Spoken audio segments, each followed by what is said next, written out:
stood in the observation gallery and looked down at the Grand Council chamber. 47 seats arranged in a circle. 46 were filled with aliens from across the galaxy. One was empty. That empty seat belonged to Earth.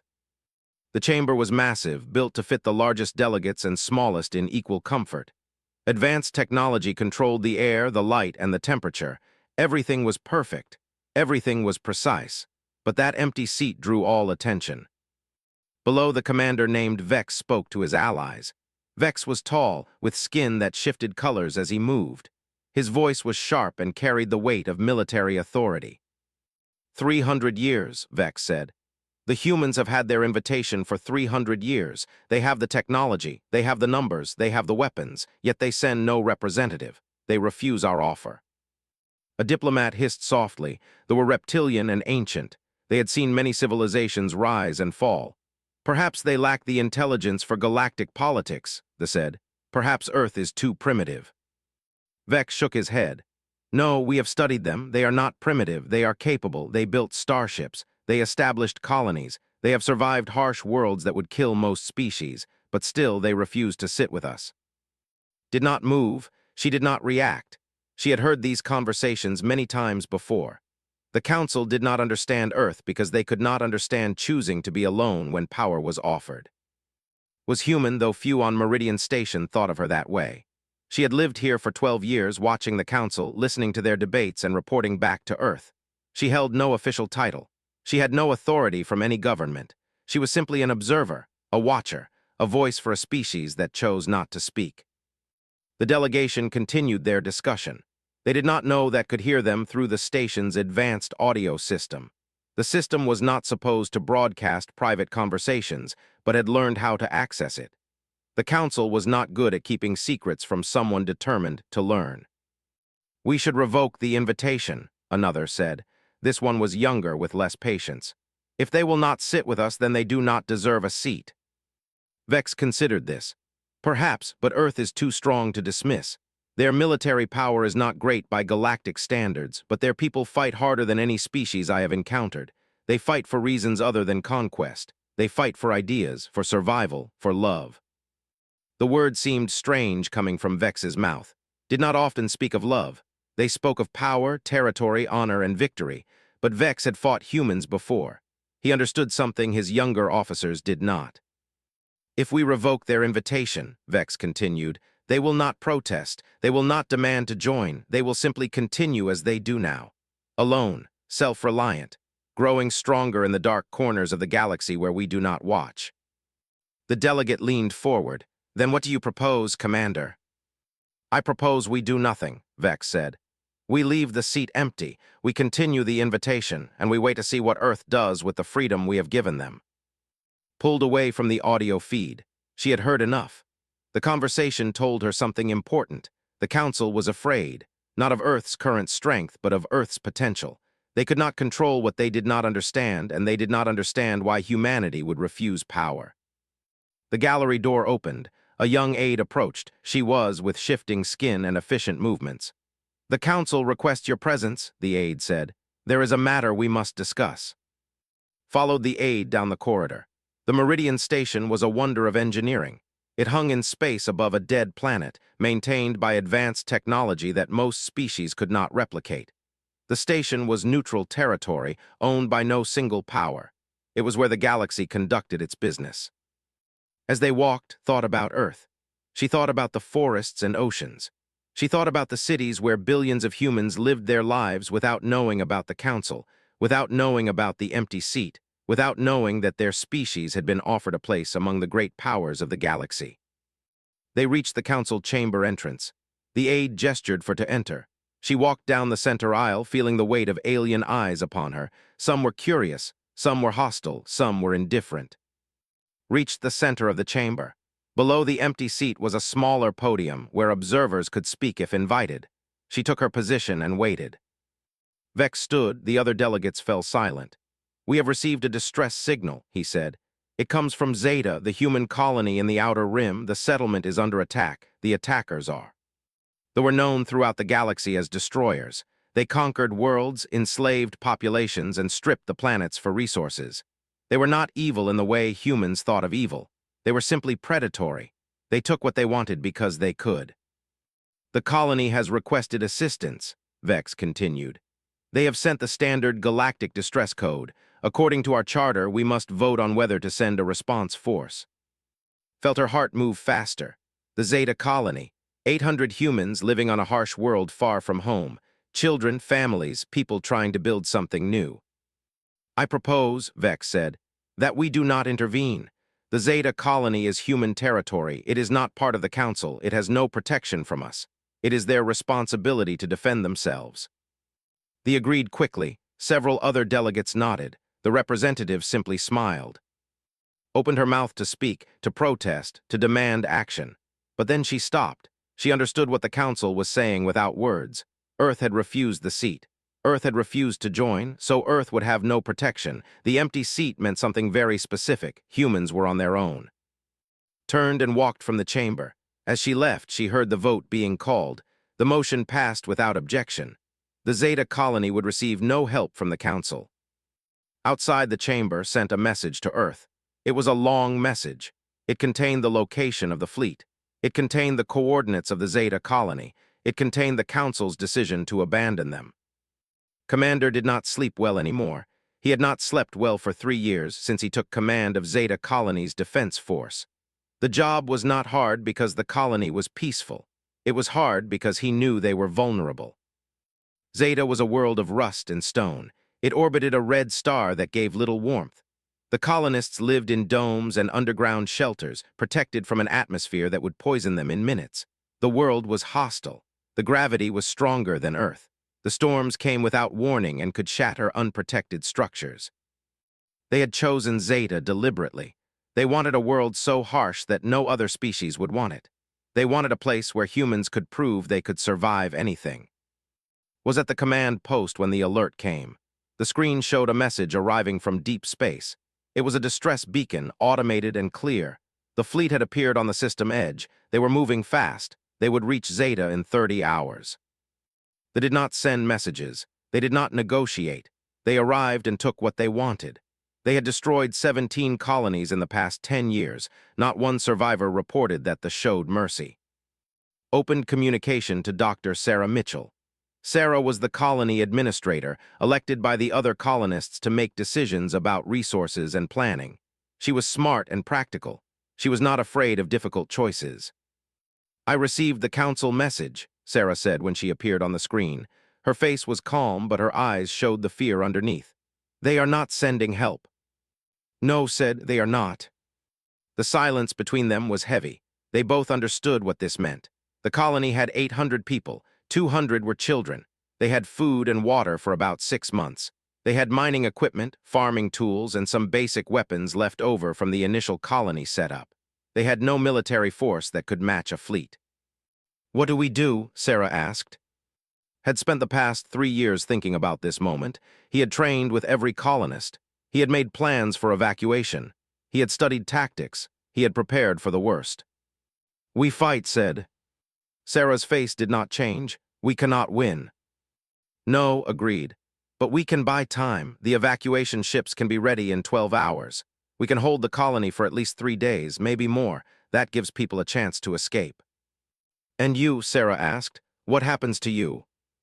Did not answer immediately. The question was about sacrifice. It was about duty. It was about the choice that warriors made when they stood between danger and the people they protected. I stay, said finally. I coordinate the defense. I make sure they have time to run. Sarah closed her eyes for a moment. When she opened them again, they were wet but determined. Then I will coordinate the evacuation. I will not leave these people. Either we all escape or I stay with those who cannot. They ended the communication, began moving through the colony. He went to the mining operations first. Was the chief engineer there, had built the mining equipment. He understood how it worked better than anyone. I need to make weapons, said without greeting. Can you do it? Looked up from his work. He was a big man, broad-shouldered and strong. He had left Earth to help build something new. He did not ask questions about why. Show me what you need, said. Over the next 12 hours, the colony transformed. Mining equipment was repurposed as siege machines. Agricultural equipment was modified. Structural supports were rearranged to create killing zones. Every tunneling machine became a potential battering ram. Every vehicle became something else. Grace Warren worked in the underground shelters with the children. Grace was a teacher, not a soldier. She had volunteered to come to Zeta to help educate the next generation. She did not know how to fight, but she knew how to keep children calm and organized. "Are we going to be okay?" one child asked her. The child was 6 years old with dark hair and afraid eyes. Grace knelt down and looked at the child directly. She did not lie. Grace had learned that children knew when adults were lying. "We are going to leave this place," Grace said. "Soldiers are going to protect us while we leave. That is what soldiers do. That is why they are here. You need to be brave and do exactly what I tell you. Can you do that?" The child nodded. Grace spent the night with the children, keeping them calm, keeping them organized. She prepared them to move without panic. She gave them water and food. She sang to them. Some children asked about their parents. Grace told them the truth. The parents were going to protect them and then follow them to the evacuation ships. Some of those children understood that this might not be true. At dawn, stood on the highest point of the colony. The telescopes showed the fleet approaching. The ships were large and military in appearance. They carried weapons and soldiers. The colony's defenses were ready, but they were small and fragile in comparison. Sent a final message to Earth. It was a recording, not a live transmission. Live communication would take weeks. The message was simple. "This is Commander of Zeta Colony. The fleet is attacking. We will defend ourselves. We will protect the evacuation. If anyone hears this message, know that we do not surrender. We do not give up. We do not let our people fall to predators. We answer to ourselves alone. If Earth is listening, remember Zeta. Remember that we fought." He sent the message out into the galaxy, knowing that it might never reach anyone. But he sent it anyway because it was important that someone know. It was important that the attempt to protect their own was recorded, even if no one witnessed it. The evacuation ships began lifting off, carrying colonists away from Zeta. Not everyone could leave at once. The ships would make multiple trips. The first trip would take the children and the elderly and the weakest among them. The later trips would take the stronger colonists and finally the defenders. Watch the first ships rise into the sky. Their engines burned bright in the thin atmosphere. The fleet was still approaching, but they had not attacked yet. They wanted the colony intact. They wanted the resources. They wanted to enslave what remained. What they did not understand was that Zeta was not just a colony. It was a test of human determination. It was a place where people had chosen to live in one of the worst environments known. They had already proven they could survive impossible things. Now they would prove they could fight the same way they lived, with courage, with ingenuity, and with total. See, the first drone dropped from the sky and struck the northern dome. The structure was not military. It was agricultural. It grew food for the colony. The explosion was fast and devastating. Watch the strike from the command center. His tactical display showed the movements. 3 carrier ships, 2 assault shuttles, 20 combat drones. It was overwhelming force against a civilian colony. "They hit the dome," reported from his position. "It is destroyed." "Expected," said. "They want to damage our infrastructure, reduce our resistance, but they do not know what we have done." They did not understand humanity. They conquered worlds through overwhelming force. They expected resistance to break quickly under pressure. They had never encountered a civilization that prepared for defeat by transforming their entire settlement into a weapon. The mining operation beneath the dome had been connected to the structure above. When the dome fell, the mining equipment activated automatically. It dug upward and collapsed supporting structures beneath 3 assault positions they were preparing to establish. 40 soldiers died in the collapse. It was the first human counterattack, and it was successful because it was not a fight. It was an engineer's trap. "Second wave incoming," someone called out, saw the movement on his displays, more drones descending, more soldiers preparing ground assault. Grace was in the deep shelters with 300 colonists who could not fight or flee. The evacuation ships had taken the first wave, but they would need time to return and load more. She kept the children moving through the tunnels, away from the sound of explosions. "Keep moving," she told them. "Faster, not panic, fast but calm." One small girl, about 9 years old, pulled on Grace's sleeve. "Will they hurt us?" she asked. Grace did not slow down. She did not look back. No, because the soldiers above are going to make sure that does not happen. It was a promise Grace was not certain she could keep. But the girl needed certainty, not doubt. The girl needed to know that someone was protecting her. Above ordered the next phase of the defense. They had prepared the colony's power grid to act as a weapon. The electrical systems that kept the domes warm and safe could be reversed and redirected. The power could be discharged through the metal framework of the structures. When the soldiers tried to breach the main dome, they encountered a barrier of electricity that burned and killed. 12 more soldiers fell. The tactics that worked on other worlds did not work on Zeta. They changed their approach.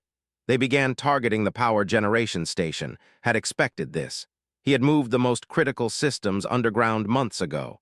The surface station was decoy, filled with automated defenses that triggered when they approached. The commander began to understand that something was different about this colony. The humans were not resisting. They were fighting with the environment itself. Every part of the settlement had been weaponized. Coordinated the engineering defense. The tunneling machines that normally dug for minerals were repurposed as siege weapons. When soldiers tried to penetrate the underground sections, the machines collapsed tunnels and sealed passages. Humans did not stand and fight soldier to soldier.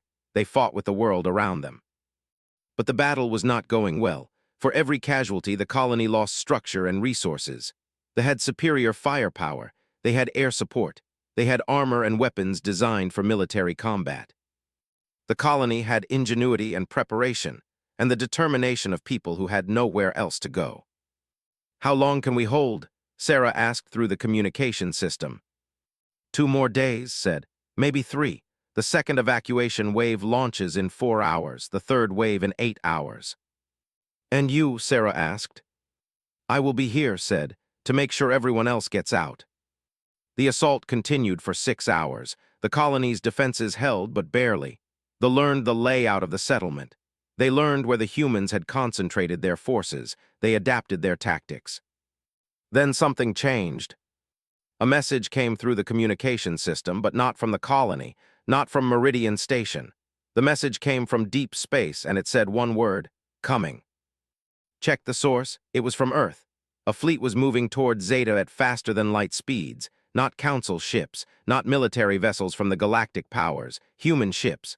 Some were civilian transports converted to carry passengers. Some were mining vessels repurposed for combat. Some were commercial ships that had never been designed for war. But they were coming, and they were burning fuel and pushing engines to the limit to reach Zeta as fast as possible. The commander saw the same message on his scanners. He saw the approaching fleet, and for the first time the commander understood what the humans were really about. The Zeta colonists did not fight because they were strong militarily. They fought because they did not fight alone. Somewhere in the galaxy, other humans had heard the message, and those humans had answered. Not because they were ordered to, not because they would be rewarded, but because other humans were in danger and needed help. Grace felt the shift in the colony's mood. The soldiers moved differently. They fought harder but with less desperation. She could hear them through the communication system celebrating the news. "The response fleet is coming," she told the children. "The soldiers from Earth are coming to help us." The children understood. Help was coming. Rescue was possible. The fear that had filled the shelters began to lift. Coordinated the continued defense. The colony had to hold for 12 more hours. The fleet was still pressing the attack, but the commander was now calculating whether the battle was worth the cost. They had conquered many worlds. They had never faced a world where help actually arrived. In their experience, when you conquered a colony, the larger civilization let it fall. It was not worth the cost of rescue. They had never encountered humanity. When the Earth Response Fleet entered the system, they did not come with diplomatic messages. They did not ask for negotiations. They came with weapons hot and shields active. They came to fight. The fleet attempted to engage them, but the human ships had one advantage they did not expect. The humans had something to protect. They had families. They had friends. They had their own species counting on them. The battle lasted 4 hours. It was not pretty. It was not a display of superior military technology. It was raw human determination meeting alien conquest. Stood in the observation gallery of the Grand Council Chamber. Below her, the delegates were in chaos. They had been watching the battle at Zeta. They had seen the human response fleet arrive. They had witnessed the destruction of a fleet by human ships. The chamber had been silent and ordered for 300 years. Now it was loud and confused. Vex stood and demanded order. His voice carried the authority of military command, and slowly the other delegates fell silent. "What we have witnessed," Vex said, "is a direct act of war against the delegation. The humans have destroyed a fleet. This is an assault against our stability." The representative stood. His skin was from old battles. His eyes were cold. "The nation demands response. We demand that this human fleet be destroyed. We demand that Earth be held accountable." The delegate hissed, "This is unprecedented. Humans had no right to engage in military action against a council-acknowledged species. They have violated the basic laws of galactic conduct." But another voice spoke. It was the military commander again, Vex. "I disagree," he said simply.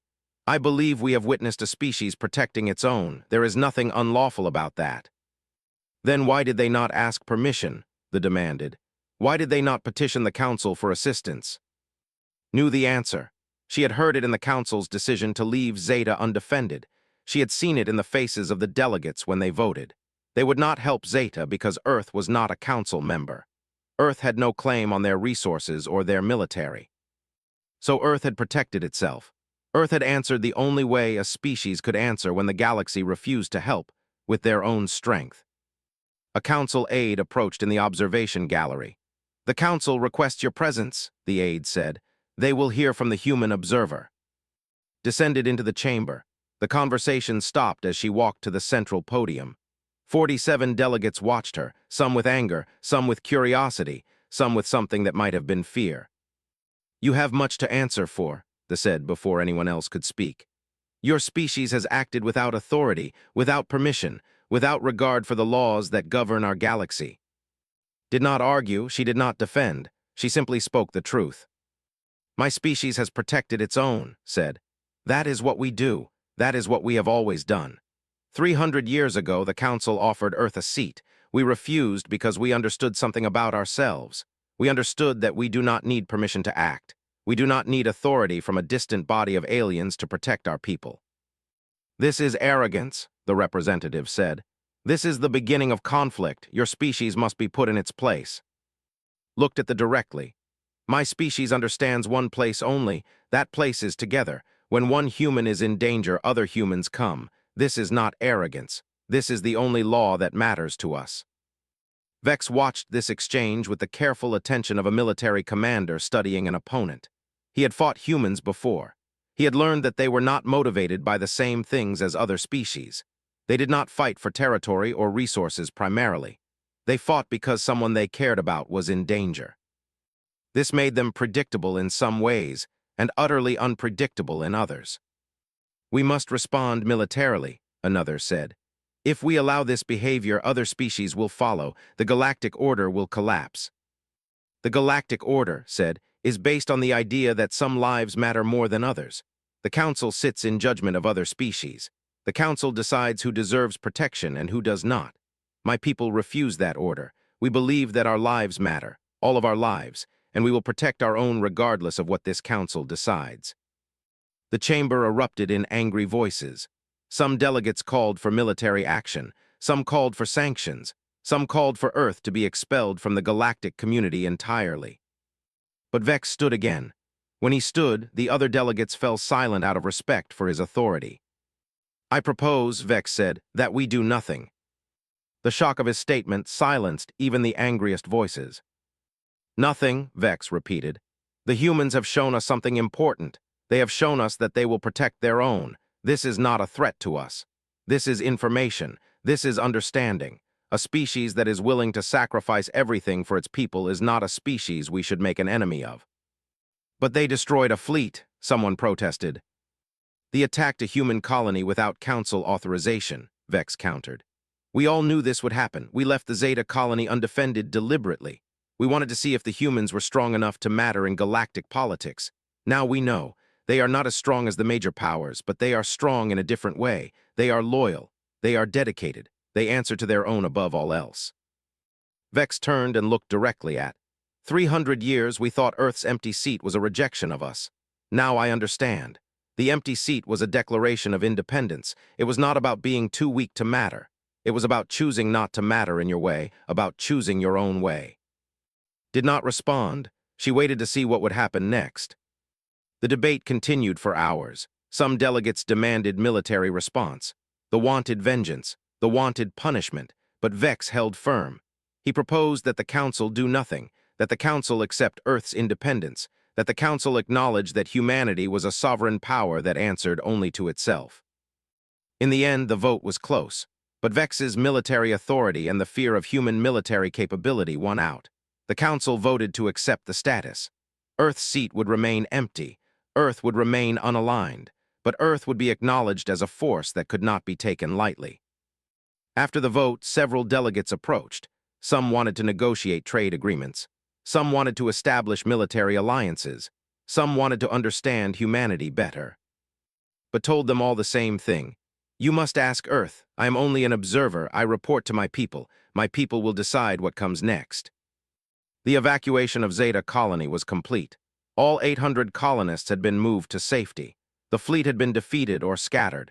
The human response fleet had sustained damage and lost 63 people, but they were alive. They had succeeded. Stood on the deck of the flagship, looking out at the Zeta Colony below. The settlement was damaged but not destroyed. The humans had protected enough of it to make repair possible. The colony would be rebuilt. Captain approached, commanded the relief fleet, a collection of civilian and military ships that had been assembled in days. He was a career officer who had spent 40 years in the Earth Defense Force. He had gray in his hair and lines in his face from years of command. The evacuation is complete, said. All civilians are on transport ships. All wounded are being treated. We have held the colony position. They are not coming back. Good, said. Thank you for coming. Placed a hand on shoulder.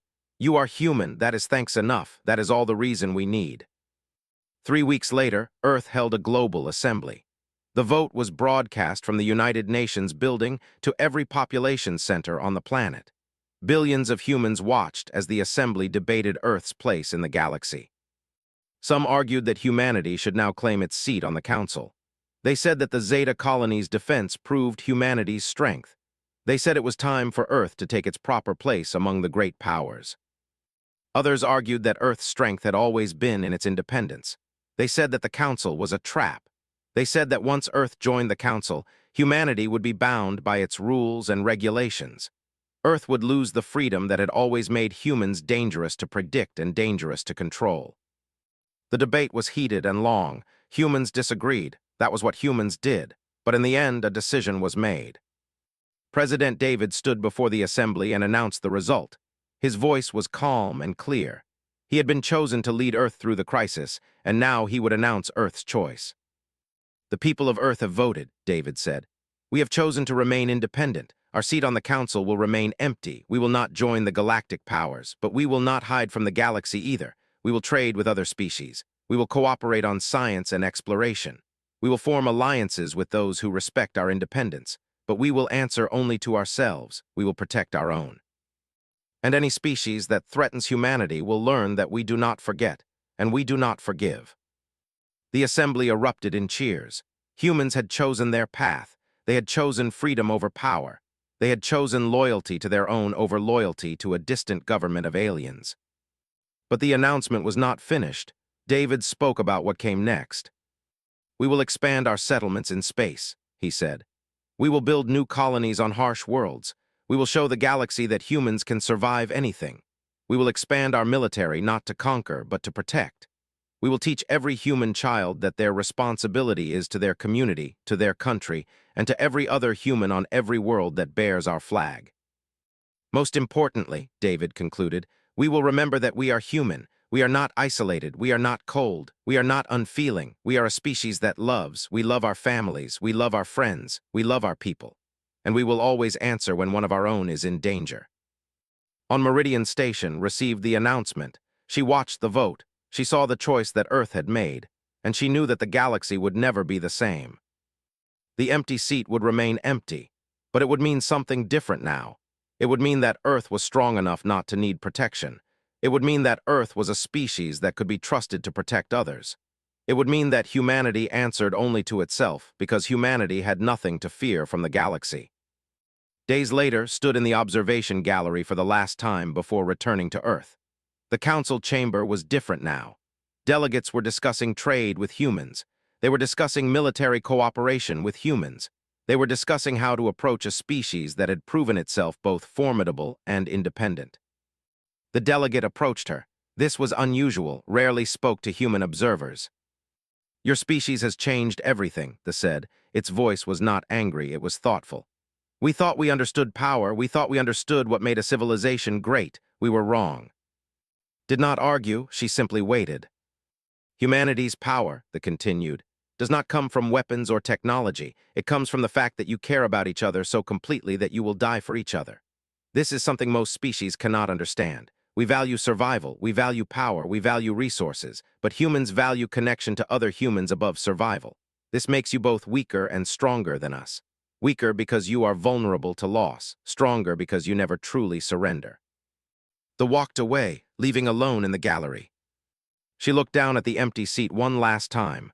Earth's seat, the seat that would never be filled because Earth had chosen a different way. All across the galaxy, humans were beginning to understand the implications of what had happened at Zeta. Humans were organizing themselves. Humans were expanding into space.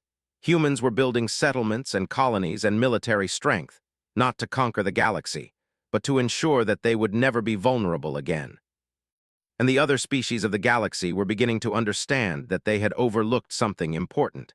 They had overlooked a species that was willing to sacrifice everything for loyalty. They had overlooked a people that would answer the call of their own across any distance, no matter what the cost. Sent her final report to Earth. She explained the Council's decision. She explained the galactic reaction. She explained that humanity had been offered a place among the powers of the galaxy, and humanity had refused because humanity had chosen a different kind of power. The power of knowing that somewhere, a human was in danger, and knowing that other humans would come. That was the power that the galaxy feared most, not because it was destructive, but because it was unbreakable. 300 years the seat had remained empty. 300 years the galaxy had wondered why. Now they knew. Earth's seat was empty because humanity answered only itself, and that answer was always yes when one of their own needed help. In the darkness of space, the Meridian Station hung silent and still. In one section of the council chamber, a single chair remained empty. No nation would sit there. No government would claim it. No power in the galaxy would fill it. Because Earth had chosen its own path, and on that path humanity walked alone. But they never walked alone together, and that made all the difference. That night sat in the observation gallery again. She looked down at the empty seat. Below it, council delegates were arguing about new policies regarding unaligned species. The galaxy was beginning to reorganize itself around the revelation of human strength. And Earth's seat remained empty, not because Earth was weak, but because Earth had chosen a different path. A path where humans answered only to humans, where the only law that mattered was the law of loyalty to your own. The Council had opened its arms to Earth 300 years ago. Earth had walked its own way. And now the galaxy was beginning to understand that the strength of a species was not measured by how many seats it claimed at galactic tables. It was measured by how far it would go to protect its own. When it was over, the fleet was destroyed or retreating. The human response fleet stood in orbit above Zeta and knew that the colony had survived. But the real victory was not military. The real victory was the message it sent. Humanity answered its own. When one human needed help, other humans came. The galaxy had seen strength measured in weapons and armor and technology. They had never seen strength measured in loyalty and commitment to your own kind. And that kind of strength, they were learning, was far more dangerous than any weapon. To their own survival. Went to the command center and began coordinating the defense. The battle was about to begin. The galaxy was about to learn that it had been wrong about humanity all along. Oh, see if the humans would finally answer the call that the galaxy had been asking all along. Would you fight for us? But knew the real answer. Humans would not fight for the galaxy. Humans would fight for their own, and that made them dangerous in ways the Council could not measure.